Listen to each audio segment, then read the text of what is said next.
Esta presentación, preparada por Janet Valgallo, psicooncóloga de la Unidad de Cuidados Paliativos del Complejo Hospitalario Universitario Hospital Juan Ramón Jiménez, y por Olivia, enfermera de este hospital y profesora asociada en la Universidad de Huelva, así como experta en duelo y procesos de counseling. Va a tratar principalmente de las estrategias de acompañamiento y counseling que pueden utilizarse, que pueden ser útiles en el acompañamiento de procesos de pacientes con enfermedades crónicas dentro del ámbito y el bloque de la humanización de los cuidados. Es ampliamente conocido que la capacitación de los profesionales y las estrategias que se tienen para gestionar las emociones resultan protectoras frente a la constante exposición a situaciones de vulnerabilidad y sufrimiento como sufren algunos de los profesionales del ámbito sanitario, del ámbito social y del ámbito educativo. Diversos estudios ya denuncian conceptos como fatiga por compasión, que de alguna manera es el estrés postraumático o el desgaste que por empatía sufren los profesionales que se encuentran en constante exposición a esas situaciones de sufrimiento, y que ya se avala que existen algunos factores protectores como la satisfacción por compasión, y que no es más o en parte depende de la capacitación que tengan esos profesionales y las estrategias y los recursos con los que cuenten para gestionar esa exposición. Indudablemente, el conocer esas estrategias va a aumentar la calidad de la atención prestada, así como el sistema de protección y el salario emocional que la propia persona y profesional tenga. Por eso es importante desarrollar de una forma consciente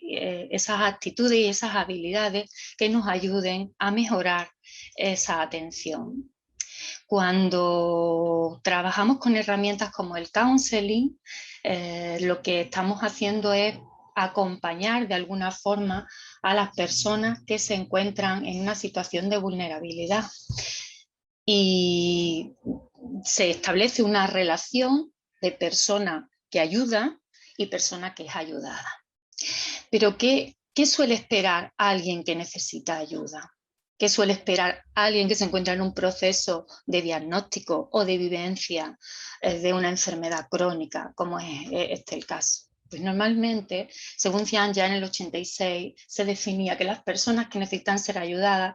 requieren principalmente o esperan ser comprendidas sin que se emitan juicios de valor sobre lo que le está sucediendo, sobre la manera de afrontar su situación. Esperan que se participe, que se comparta de alguna forma su sufrimiento y que se le ayude a examinar las dificultades y a encontrar el significado y el sentido que tiene ese proceso en su vida, ¿vale? De manera que le facilite pistas vitales que le ayuden a afrontar esa situación. El counseling como herramienta para los profesionales requiere la formación en tres grandes ámbitos. Uno, indudablemente, la dotación de conocimientos sobre qué es el counseling y cómo de llevarse a cabo, y hoy vamos a intentarlo un poco con esta presentación. Otra es las actitudes que se precisan para trabajar desde una herramienta como el counseling, que sería el bloque del ser, del saber ser. Y otro bloque sería el saber hacer, que implicaría más la parte práctica de habilidades necesarias para poner en marcha esa comunicación en la relación y el acompañamiento de procesos de este tipo. En cuanto al bloque del saber, de forma muy breve,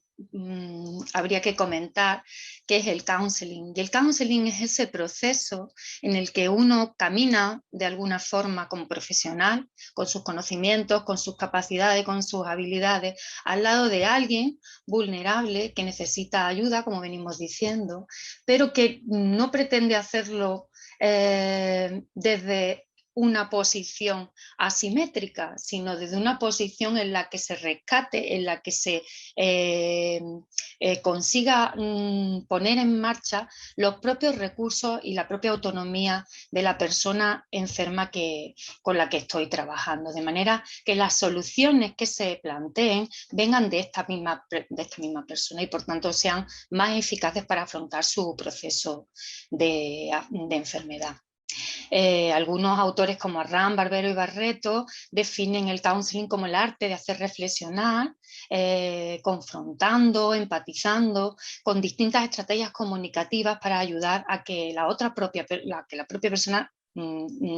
eso, ponga en marcha sus recursos. El counseling no es un momento, no es una atención, es un proceso. Es un proceso, como venimos diciendo, de acompañamiento y tiene como 3 grandes bloques de trabajo en el que se van incluyendo una serie de actitudes y una serie de habilidades que es interesante que como profesionales tengamos en cuenta. Hay una primera parte de trabajo que implica el favorecer la autoexploración, el que la persona explore qué es lo que le está pasando, cómo le está pasando, de qué manera, y que prioriza actitudes por parte de la persona que le acompaña, del profesional que le acompaña, en el que se intenta favorecer la creación de un vínculo importante, de una relación de ayuda, el que debe de primar una gran acogida de lo que le está sucediendo a la persona. Se utilizan algunas habilidades fundamentales en este proceso como pueden ser la escucha activa o la escucha consciente, la reformulación o la clarificación y la síntesis y resumen que permite que la persona ordene un poco las ideas de todo lo que le está sucediendo. En este momento normalmente las personas que precisan ayuda lo que hacen es principalmente relatar, focalizar dónde tienen las principales dificultades y seleccionar aquello que quieren trabajar y que quieren afrontar. Posteriormente en ese proceso hay una fase de autocomprensión en la que debemos de alguna manera facilitar, ayudar a que la persona comprenda qué es lo que le está sucediendo en su proceso de enfermedad y en la vivencia del mismo, ¿vale? Y se utilizan normalmente actitudes como la empatía, la asertividad, ¿vale? Y se utilizan habilidades que tienen que ver mucho con personalizar, con analizar el problema desde la propia persona en su situación, en su contexto, la asertividad, expresando de alguna forma las ideas, las emociones sin dañar, pero tampoco inhibiendo esa respuesta, permitiendo que la persona exprese de forma cordial qué es lo que le está sucediendo sin agredir, pero sin permitir que la persona inhiba sus emociones o sus ideas. Y en este ámbito la persona normalmente se autoconfronta o identifica qué posibles recursos tiene, plantea algunos cambios y muchas veces incluso reorganiza y reorienta los valores o la escala de valores que hasta ese momento había tenido. Cuando una persona se encuentra en un proceso de enfermedad, muchas veces modifica la escala de valores que tenía anteriormente y da importancia a cuestiones que quizás antes no daba o prioriza hábitos que antes no tenía. Y finalmente, en el proceso de acompañamiento, en el uso del counseling como herramienta, hay una fase de acción en la que se promueve principalmente el cambio ante las conductas que la persona viene presentando y que se relacionan un poco con el afrontamiento de la enfermedad, y se destacarían un poco habilidades como la confrontación, el destacar qué está haciendo la persona y qué le ayuda y qué no le ayuda.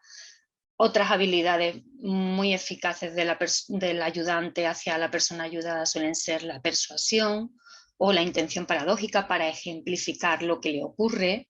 ¿de acuerdo? Y en esta parte del proceso, la persona ayudada lo que principalmente hace es revisar cómo ha ido su proceso, evaluar y a veces y finalmente cerrar esa actuación o ese trabajo con el ayudante para tener ya una autonomía en su adquisición de habilidades y de afrontamiento de su proceso. En todo este ámbito, los estilos de relación son fundamentales y el profesional, que en este caso está intentando ayudar o acompañar el proceso, debe tener muy claro cómo debe ser el uso del poder en función de cómo se sitúe ante el mismo. Vamos a orientar una respuesta más hacia el problema que tiene la persona o hacia la propia persona. Con lo cual, es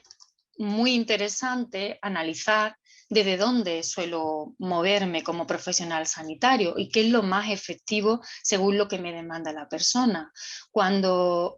ese uso de poder, debido a la asimetría de la relación entre la persona que ayuda y la persona ayudada, se centra en hacer por la persona, pues se pueden dar estilos de relación o paternalistas si somos excesivamente protectores, o autoritarios si lo que queremos es centrarnos en el problema y dar soluciones para que la persona siga nuestras normas y solucione desde nuestro punto de vista cómo es lo más correcto a la hora de afrontar su problema. Si bien nos centramos más que en hacer por la persona, en ser con la persona o en acompañar desde donde se sitúa la misma, pues nos vamos a encontrar con estilos de relación más democráticos, participativos, si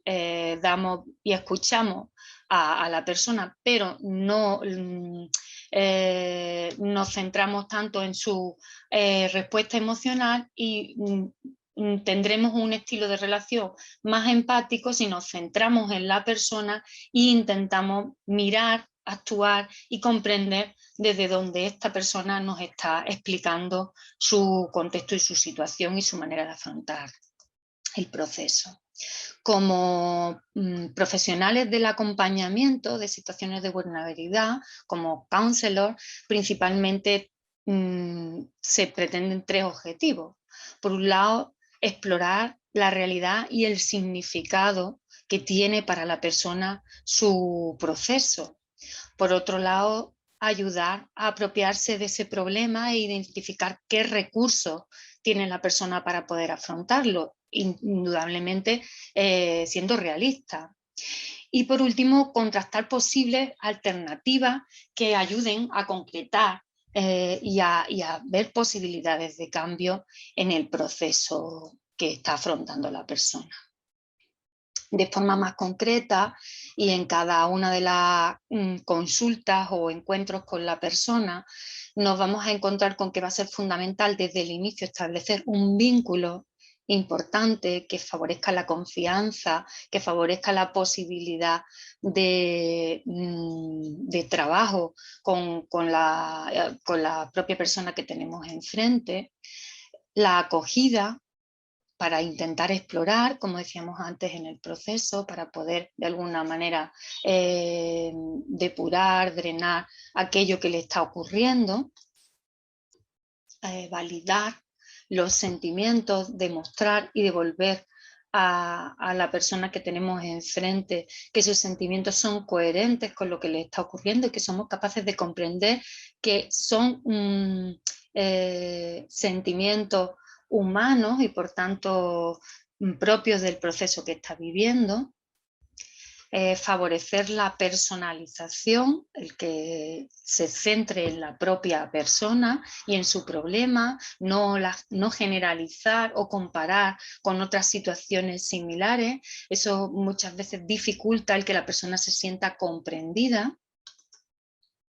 Ayudar a aclarar, a discernir, a clarificar qué es lo que le está ocurriendo, de qué manera puede afrontar su problema. Potenciar los recursos que tiene y sus capacidades y habilidades, y motivar para posibles cambios que mejoren, que alivien la situación de sufrimiento que le pueda estar provocando un proceso de este tipo. Y finalmente cerrar o despedirse de manera que favorezcamos la autonomía de la propia persona en su proceso.